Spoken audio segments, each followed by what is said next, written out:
Papá, ya puede hablar. Por favor, vénganme a buscar. Yo viví. ¿Tu nombre? Robin Chávez, me dicen cabina. Vénganme a buscar, estoy cerquita de la Piragüita. De la Piragüita. Aquí estamos, nos tocó lavar, medio en dura. Estamos en nuestra parada, haciendo como el día a día, Dale. haciendo el día a día, viviendo en esta lucha y seguimos avanzando en nuestra lucha contra la trata de personas. Aquí vamos, poco a poco, aquí vamos como quien dice ya saliendo de Honduras. Saludos y bendiciones para todos. Muy buenos días. Hoy estamos en un programa especial de Impacto España Noticias. Estamos con John, una persona activista que está luchando por la trata de personas. Empezó en esta causa precisamente por el secuestro de su hija y la verdad que son situaciones muy duras que se están viviendo a nivel global por esta trata de personas, principalmente mujeres y niños que están pasando por unas situaciones muy difíciles y que desgraciadamente el mundo prácticamente desconoce, puesto que muchos de los medios de comunicación, eh, controlados por estos globalistas que precisamente son los que están instaurando este tipo de problemáticas, no dejan que la ciudadanía a nivel general lo conozca. Igual que en el caso vuestro, también en España, desgraciadamente, este medio está luchando contra la quita de padres y madres de la custodia de sus hijos por las propias instituciones que además se están aprovechando de esos menores. En muchos casos se los está prostituyendo y por otro lado, con un beneficio económico, por lo que hemos podido ver en muchos casos, ¿no? Siempre diremos el presuntamente porque la situación que estamos, en la de demandas continuas por parte del Estado de este medio, tenemos que cuidarlo. John, lo primero que me gustaría que nos explicaras es cómo empezó esta situación con el problema de tu hija. Bueno, primeramente buenos días. Primeramente te doy gracias por la invitación a este prestigioso programa, a este prestigioso canal. Quiero saludar también al pueblo español, en este caso a todos mis compañeros allá en Venezuela, Ecuador, Perú, Chile, Colombia, Honduras, Guatemala, Nicaragua, México, Estados Unidos. Y bueno, a mi familia, pues, que primeramente que está allá, mi hija que está en Venezuela. Bueno, el tema de mi hija comienza el domingo 8 de julio del año 2022. Aparentemente mi hija había salido de la casa el día viernes, 2 días antes, 3 días antes. Yo no sabía en el día que la niña había salido porque realmente no sabía nada. Eh, la mamá y el marido, en este caso, la persona que estaba viviendo con la mamá, sí sabían de la desaparición de la niña, pero no me habían comentado nada, sino hasta el día domingo, 3 días después. Una vez que ellos me comentan sobre el tema de la niña, yo les pregunto o sea, que por qué pasó tanto tiempo para informarme sobre la desaparición de la niña, sobre que la niña no estaba en la casa. Si ella no durmió el día anterior, ya el día en la mañana, ya el siguiente día en la mañana, ya yo tenía que tener conocimiento porque se trataba de mi hija, ¿me entiendes? Entonces, lamentablemente no fue así. Yo me enteré el día 10, el 10 de julio. eh, la niña salió de su casa el día 8, yo me enteré el día 10. Eh, yo desde que me entero empiezo a visitar las autoridades ese mismo domingo, al CICPC en Venezuela, al CONAS, a la Guardia Nacional, a la Policía del Estado. Le solicito apoyo al CICPC, a un amigo que es funcionario del CICPC, también me apoyó allí con respecto al tema del caso de la niña. Si en ese momento no me quisieron agarrar la denuncia allí, porque la niña había desaparecido en el estado de Aragua y era del estado, vivía en el estado de Aragua. Y yo estaba en ese momento en el estado portuguesa. Esos son los llanos venezolanos. Eh, Cuando yo le pregunto al amigo, al funcionario, le comento, pues, que, oye, ¿qué posibilidades había de que pudiéramos tratar de ubicar o rastrear el número del dispositivo celular y posteriormente para ver cuál era el avance que la niña había tenido con respecto al tema, porque se tenía conocimiento de que la niña la iban a llevar para Colombia. Entonces, efectivamente, ellos hacen un primer chequeo del dispositivo celular, en donde en el primer punto se dio en el estado portuguesa, a las 11 de la noche, en la comunidad de San Rafael de Onoto, eso es en plena autopista. Quizás cuando ella iba pasando, el último momento de conexión que tuvo su dispositivo celular fue cuando pasó por esa zona en el bus. Y de ahí, como la señal es muy leve, ya de allí perdió mucha cobertura. Entonces, ese fue el único punto que hasta el momento, hasta ese día, se pudo conocer. 2 días después, perdón, al siguiente día, yo voy nuevamente y pregunto nuevamente al amigo que me hicieran el favor sobre el tema de la niña. No se pudo hacer nada. Ya aparentemente la niña se había cruzado la frontera de Colombia, había avisado. Alguien le había avisado, no sé si era al marido de la mamá o a la mamá, porque la mamá nunca me dio la cara. Nunca me dio la cara, nunca me dio la cara en este tema, pues. Entonces, cuando yo me entero de todo lo que está pasando allí, yo decido salir hasta Colombia, pues. Me voy rumbo a Colombia. Llego a la frontera de Colombia.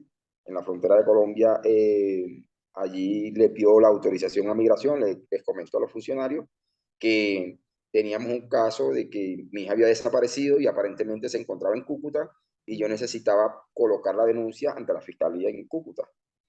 Los funcionarios de una vez ellos accedieron, me dieron la autorización, pasé hasta la fiscalía, entré un sábado y lamentablemente ese sábado, como no trabajó, no me pudieron atender, tuve que devolverme para San Antonio nuevamente, del lado de Venezuela, y esperar hasta el día lunes que volví a pasar nuevamente hasta Cúcuta para ir a la fiscalía y colocar la primera denuncia. La primera denuncia la coloqué en Cúcuta, en la SIJIN, Cuerpo de Seguridad del Estado colombiano. Posteriormente de ahí yo empiezo y comento con el funcionario, él me dice que bueno, que lamentablemente en estos casos, la mayoría de estos casos que sacan a las niñas de ese país, de Venezuela, mayormente son niñas que buscan para el tema de la trata de personas.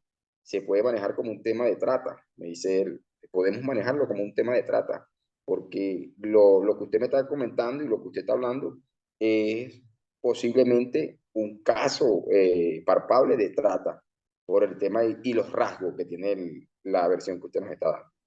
Entonces, yo desconociendo totalmente de lo que era el tema de la trata, conocía, pero no tan a fondo, porque una cosa es que tú conozcas desde afuera y otra cosa es que vivas desde adentro el tema de la trata de personas. Entonces, cuando yo me entero de que la niña efectivamente iba rumbo a Bogotá, yo decido emprender una campaña desde Cúcuta de pegar panfleto, pegar fotos, pegar cualquier cantidad de pasamano, entrega pasamano, porque ya yo tenía conocimiento de que la niña la iban a rodar hasta Bogotá. Yo fui avanzando, llegué a Bucaramanga, en Bucaramanga llegué, la Cruz Roja Internacional, ellos me apoyaron con el tema de la denuncia desde allí, nuevamente en Bucaramanga, se colocó una denuncia en Bucaramanga, ellos me ayudaron a colocar la denuncia en la Fiscalía de Bucaramanga. Quien tomó el caso de mi hija en Bucaramanga es el fiscal Héctor Casanova, que de verdad que yo me siento muy agradecido con el fiscal Héctor Casanova y su auxiliar, porque verdaderamente estuvieron conmigo en todo momento, estuvieron haciendo el acompañamiento total. De ahí de Bucaramanga subí hasta Bogotá y todo era en cuestiones de cola, camiones, cola, caminando, un ratico a pie, un ratico me daban la cola en una moto. Entonces, cuando llego a Bogotá, empieza el tema de que ya se trataba de un caso de trata. La niña ya se trataba de un caso de trata. Entonces, yo llego y empiezo a hacer los enlaces, pues yo empiezo yo digo, tengo que empezar a buscar la manera de tratar de involucrar al Estado colombiano en el caso de mi hija. Entonces comienzo y voy a la Fiscalía General de Colombia, en este caso en Bogotá, al Ministerio de Interior de Colombia, y ahí empiezo a exponer el caso de la niña. Al principio todo fue muy difícil porque yo duré en Bogotá casi 2 meses y medio pegando fotos, haciendo campaña, metiéndome en las comunidades, metiéndome en los lugares donde había el tema de la prostitución. Y para mí era difícil porque el nada más pensar que yo iba a encontrar a mi hija en un sitio de eso era bastante aterrador. No era nada fácil. Pero sin embargo me llené de fortaleza, primeramente gracias a Dios, me llené de fortaleza y iba. Empezamos a hacer cualquier cantidad de enlaces y fuimos ayudando a personas, en este caso, porque el tema de mi hija se convirtió en un caso piloto, porque de allí se activaron muchos casos de trata que Claro, estaban encantados y a su vez se fueron yendo rescatando, pues. Se rescataron varias chicas en Colombia, en este caso en Bogotá, en Cali, en Ipiales también, ahí en Colombia, pues. Después que yo me entero de que la niña ya estaba ya prácticamente que la querían sacar, yo voy a un sitio llamado Soacha, más al antiguo de Bogotá. Eso es saliendo ya rumbo ya para subir ya para otro estado, en este caso Ibagué, pues, o Armenia. Resulta que me estaciono en ese Soacha y comienzo una campaña de pegar fotos 2 días, 3 días, perdón. Pegaba fotos en el Transmilenio, pegaba fotos por aquí, pegaba fotos en los comercios, me metía en la Procuraduría, me metía en la Fiscalía, me metía en la Gobernación, en la Alcaldía, y en todos lados pegaba fotos. Cuando llegó el tercer día que yo estuve en Soacha, eh, yo salí temprano, pero cuando yo salgo a recorrer lo que yo había pegado en esa zona, todas las fotos las habían arrancado. Todas las fotos de la hija mía la habían arrancado, todas las fotos las habían quitado, las habían quitado. Yo le comento a la Fiscalía Colombiana y le participo también al Ministerio del Interior y le digo que bueno, que lo más probable es que para evitar de que la gente fuera a reconocer a la niña, mandaron a quitar todas las fotos y poderla sacar libremente. Entonces, a los días de que se quitan las fotos, como a los 3, 4 días, me entero de que mi hija ya estaba en Ecuador, ¿me entiendes? Me llaman que ya está en Ecuador y yo busco la manera de subir al Ecuador, porque la cuestión era que yo pasaba la información a Venezuela y como si nada, la cosa, como quien dice, cada vez que yo pasaba una información para Venezuela, a la niña la movían. Entonces, cuando yo me entero que la tienen en Ecuador, yo salgo, le notifico a la Cruz Roja Internacional, le notifico también a la Fiscalía, al Ministerio de Interior de Colombia, en este caso a la doctora Vanessa Micolta. Ella de verdad que me apoyó mucho con el tema del traslado desde Colombia hasta Ecuador. Fue una muchacha que tuvo mucho, mucho que ver dentro del caso de mi hija porque me apoyó mucho. Hizo todos los enlaces con Perú, porque ella fue la que hizo los enlaces con Perú a través del ministerio. Y de verdad que para mí reconocer la labor que hizo esta funcionaria, pues para mí es bastante como quien dice, compensativo. Entonces, después de eso, tuvimos la oportunidad de ver, pues, de que ya la niña no estaba en Ecuador, entonces me dicen, la niña no está en Ecuador. Entonces la niña la mueven para Perú y a los 3 días mi hija se comunica para Perú con el celular de una tía, el celular de una tía. ¿Quién le consiguió el teléfono? Nadie supo de quién le dio el teléfono a la tía, nadie sabe de nada. La tía se comunica conmigo, me dice, John, mira, el tema de la niña me dice que te la tienen encerrada en Perú, aquí en Perú, que la tienen en Lima, y ahí empezó la odisea. Ahí fue donde yo prácticamente me centré, plum, cerré todos los ángulos, y yo dije, no, esto tiene que, o lo hacemos, o lo hacemos. Entonces ahí empecé yo a apoyar al gobierno de Colombia. Ellos hicieron los enlaces con Perú a través de los ministerios de Interior y la Fiscalía, en este caso la fiscal María Horta, que es la fiscal en Trujillo, que tuvo el caso de mi hija. Ellos empezaron a hacer todas las investigaciones y también estuvo, que en el operativo estuvo un funcionario llamado Leopoldo Sulta, que fue el que participó en el primer rescate de mi hija, que verdaderamente también tuvimos muchas conexiones. En ese rescate se rescataron 10 mujeres, en el primer rescate se rescataron 10 mujeres, 4 integrantes en la banda del Tren de Aragua, ahí en Lima, en el sector de Los Olivos, y posteriormente fueron cayendo varias organizaciones dedicadas a la trata a raíz del caso de la niña. Y bueno, fuimos como quien dice, haciendo diferentes operativos en todos estos países con el fin de encontrar solamente a Valentina, porque el caso de la niña era Valentina. John busca a Valentina por 4 países. Entonces, la idea era de que yo decía, o sea, el caso de mi hija, cuando yo paso la dirección de la gente que, que están en Lima, que la dirección de Los Olivos, en donde tenían a la niña allí, y de repente una de las personas que nosotros habíamos metido me manda un mensaje: mira, John, acaban de movilizar la niña hoy en la mañana. O me dice, no me dice John, porque no me dice John, pero ella me pasa la información, le pasa la información a la tía y así todo fue como quien dice triangulado.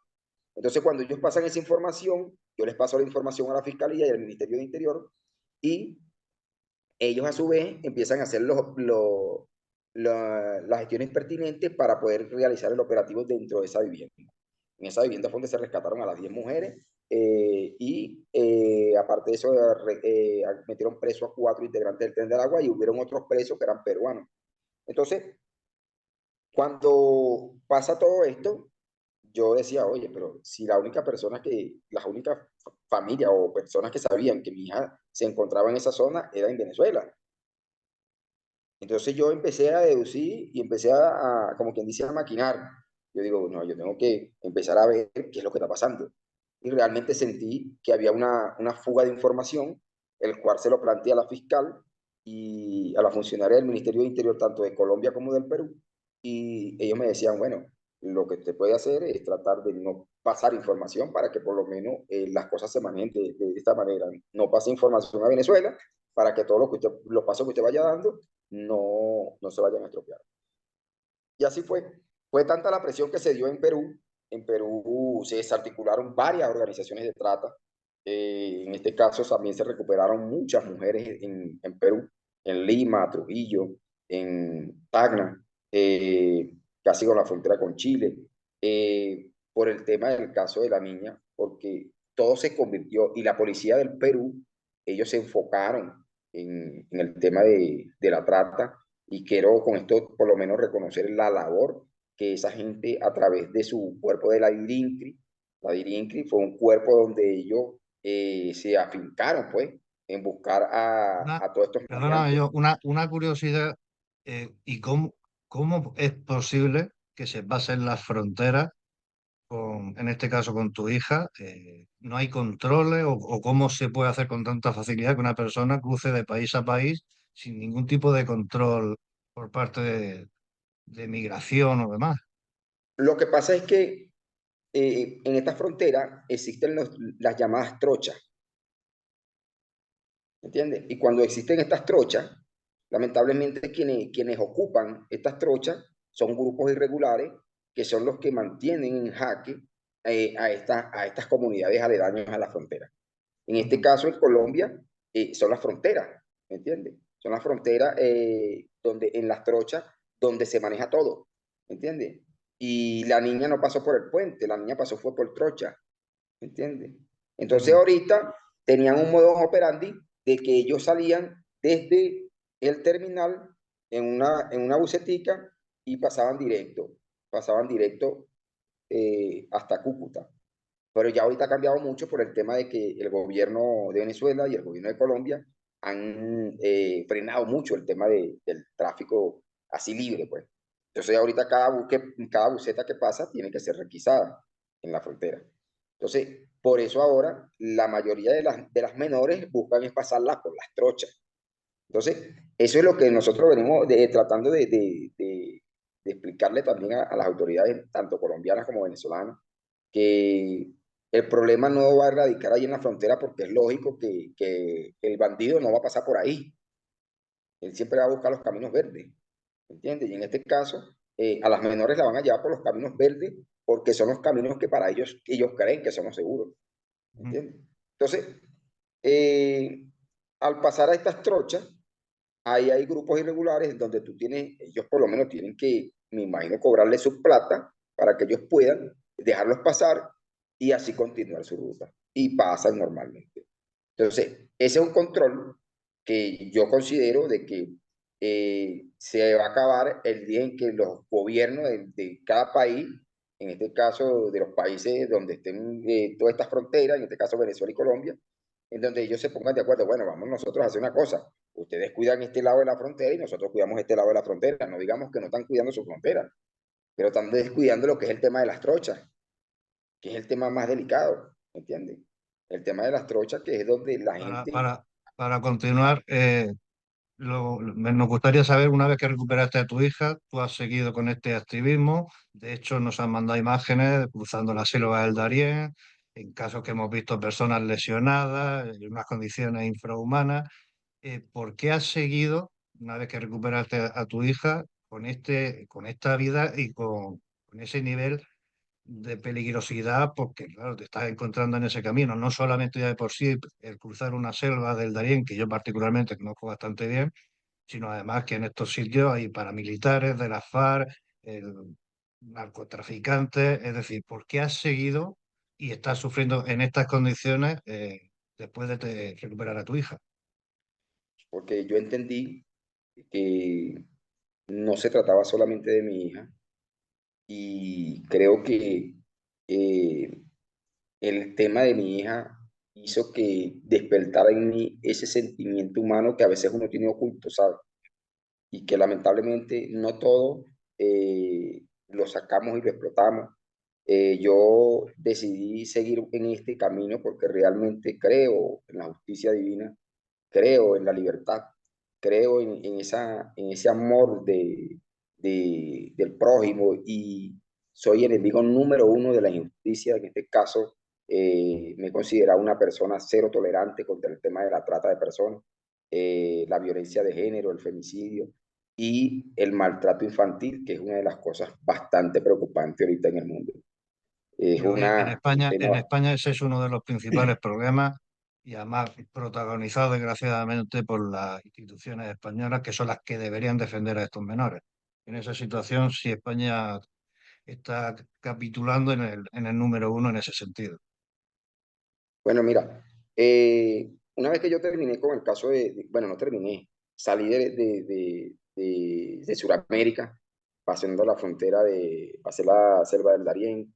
Yo vengo impulsando también una campaña internacional en contra de la trata, que esa campaña trata de concientizar a la gente, en este caso la población migrante que viene pasando por todos estos países, que lamentablemente se han convertido en personas vulnerables, ¿me entiendes? Ante estos grupos irregulares y el tema de bandidos que lamentablemente se aprovechan de la condición de una persona que viene en condición de migración.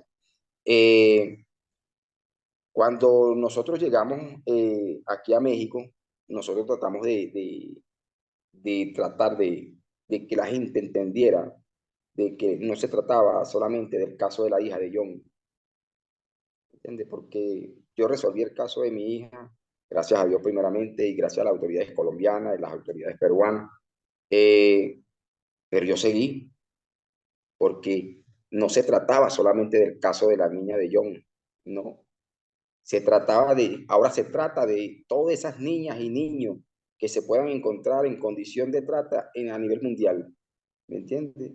Y que lamentablemente hoy en día esa gente no tiene una voz que de repente salga y habla por ellos, salga a la luz todo lo que está pasando, no solamente en Venezuela, en Colombia, en Ecuador, en España, en Ucrania, en todos estos países, en Estados Unidos, lamentablemente por el tema del temor. el temor, la persecución que se le montan a todas estas personas una vez que tocan estos temas, porque son temas de intereses, son temas donde lamentablemente no ven a la persona como un ser humano, sino como una mercancía. Y Esto que estás eso, comentando es muy interesante porque bajo tu punto de vista y la experiencia que has tenido, ¿consideras que las instituciones, los gobiernos son los responsables o tienen algo que ver en esta trama que nos bueno, mira, describe? bueno, mira, se ha detectado en todos los países, en todos estos países, escándalos donde altos funcionarios de los gobiernos, en este caso de Venezuela, Colombia, Ecuador, España, Estados Unidos, se ha detectado que los principales gestores de estas organizaciones criminales son personas que son cercanas al gobierno, ¿me entiendes? A estos gobiernos de turno, porque lamentablemente son personas que no van a tener, como quien dice, esa persecución y están a manos libres. Entonces, yo creo que hoy en día la gente tiene que saber de que el tema de la trata es un tema que no nace desde ahorita. Estamos hablando desde 1947, cuando hablamos, que se hablaba era de trata de blancas. Ahora es trata de personas porque a raíz del tiempo la ONU, las Naciones Unidas, ellos fueron modificando los nombres y como no se trataba solamente de explotación sexual, sino de explotación laboral, explotación marital, explotación de tráfico de órganos y todas esas situaciones. Entonces, le llamaron trata de personas. Ahora, tú te pones a ver, vemos ahorita el caso en Venezuela, ahorita tenemos un caso donde para nadie es un secreto, el exministro petrolero de Venezuela estaba involucrado en un caso de corrupción, pero ¿quién estaba detrás de él? Tenían unas personas que manejaban un grupo de mujeres, tema de prostitución, y lamentablemente, ahí es donde tú te respondes la pregunta si existen funcionarios o altos funcionarios dentro de los gobiernos que se vean involucrados dentro de estos casos. Y sí los hay, sí los hay. Porque lamentablemente ellos manejan instituciones que de repente quizás tengan grandes cantidades o manejen cantidades enormes de dinero y eso atrae muchos negocios para ellos. Y en este caso, en España, tengo conocimiento de España sobre el tema de los casos de los niños. Tengo varios casitos ahorita de España. En este caso, tengo dos madres venezolanas. En este caso, María Fernanda. Fernanda, la mamá de María Paulina. Fernanda es la mamá de María Paulina Medina Ortiz, una niña de 6 años que fue sacada desde Venezuela, pero la mamá está ahorita en España y fue sacada desde Venezuela y ya tenemos conocimiento de que está en México. Entonces, ¿qué tenemos nosotros? Yo traté de colocar la denuncia, incluso hicimos la denuncia formal ante la fiscalía. Hoy en día ya la niña, no sé si la ves acá, Sí, sí, ya sí, la niña sí. goza de una ley, de una alerta AMBER que pudimos hacer a través de una denuncia que se formuló en México. Tenemos también el caso de nuestra amiga Catherine, donde una mujer venezolana, en donde su esposo era español, lamentablemente el hombre agarró, la despojó del niño, la entregó a servicios sociales de España y hoy en día a la mujer se le ha quitado los derechos fundamentales como madre hacia el menor desde hace año y medio. Entonces ya el niño tiene 2 años y lamentablemente estas instituciones, en vez de buscar la manera de acondicionar el bienestar emocional de esa criatura, de ese niño, de ese infante, se han enfocado en el quite del menor de la madre. Sí, Entonces, mi además, pregunta esto es, te lo puedo confirmar porque es un tema que llevamos trabajando y denunciando hace más de 3 años, que se están dando casos de informes de los psicosociales falsos, en el cual pues lo que hacen es quitar las custodias de manera presuntamente irregular, vamos a decir, en la que están involucrados, como te digo, psicosociales, procuradores, abogados, jueces y desgraciadamente algún político que otro. Y esa es una situación compleja que se está dando en España a nivel nacional, que son las propias instituciones, y una vez que entran estos menores en las instituciones, también se están viendo casos que los están prostituyendo, además del tema de drogas. O sea, una situación bastante complicada que desgraciadamente los medios de comunicación aquí en España, hipersubvencionados por este gobierno social comunista, pues están callando. Nos interesa porque nos queda un poquito tiempo. eh, en este caso, en tu función ahora mismo, como nos comentabas, estás denunciando y estás llevando campañas en la ONU. Me decía. ¿Cómo? Entonces, estas campañas de la ONU están recibiendo el apoyo de la ONU, estas denuncias finalmente se investigan o en qué situación se suelen encontrar. Bueno, mira, me toca presentar primero la campaña ante la ONU. Ahorita ya en la primera semana de mayo estaré ya en Nueva York, primeramente Dios, presentando esta campaña y presentando las denuncias correspondientes eh, con respecto a los temas de casos de trata y en este caso los casos de la violencia de género, el feminicidio y el maltrato infantil que se viene viviendo no solamente en Sudamérica, sino también en Europa, en este caso España. En el Es caso uno de los en el casos que caso vamos de a... la ONU, ¿vas a hacer alguna denuncia particular contra las instituciones españolas? Sí, señor. Vamos a hacer las denuncias correspondientes porque queremos también hacer el llamado también al gobierno de Venezuela, en este caso de todas estas mujeres venezolanas que se encuentran en estas condiciones también allí en España, porque lamentablemente tenemos que hacer algo para frenar toda esta situación, no solamente porque se traten de niños venezolanos, sino también hay madres españolas, tenemos madres Sí, sí. rusas, tenemos Y madres padre. de diferentes países que por el simple hecho de que no sean españolas, le han montado la guerra y le han quitado a sus niños. Eso ya Ujú, tenemos conocimiento de eso y eso es lo que nosotros queremos exponer ante la ONU. ujú. Y entonces, las perspectivas normalmente de la ONU, ¿cuál va a ser el procedimiento una vez que tenga todas estas denuncias? ¿Contactan con los Bueno, mira, gobiernos o ellos hacen su propia investigación? la ONU, me imagino que ellos a través de sus funcionarios calificados, ellos harán sus propias investigaciones, pero no sin antes nosotros vamos a estar montados como quien dice, como cuando tú te montas en un caballo que no te quieres zumbar, o cuando te montas en un avión y no te quieres bajar, así vamos a estar nosotros. Porque para eso somos vigilantes y garantes de lo que nosotros hacemos. Y siempre he dicho que las denuncias tienen que ir acompañadas de un seguimiento real y constante para que las cosas puedan avanzar. Una vez yo presentando esta campaña, también nos va a servir mucho porque ahí vamos a tratar de que el mundo entero se entere de que la trata de personas es un tema que hay que meterle mucha lupa, y sobre todo en el tema del maltrato infantil y lo que es el tema de, del problema de los niños ahorita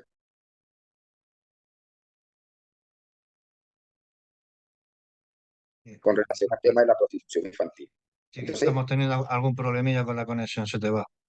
sí, entonces yo creo que lo más importante es eso, pues, tratar de que a través, primero presentar esta campaña ante la ONU, hacer las denuncias correspondientes, apoyar a este grupo de personas que es muy grande en España, muy grande, activistas, mujeres, niñas, que de alguna u otra manera se ven afectadas por esta situación.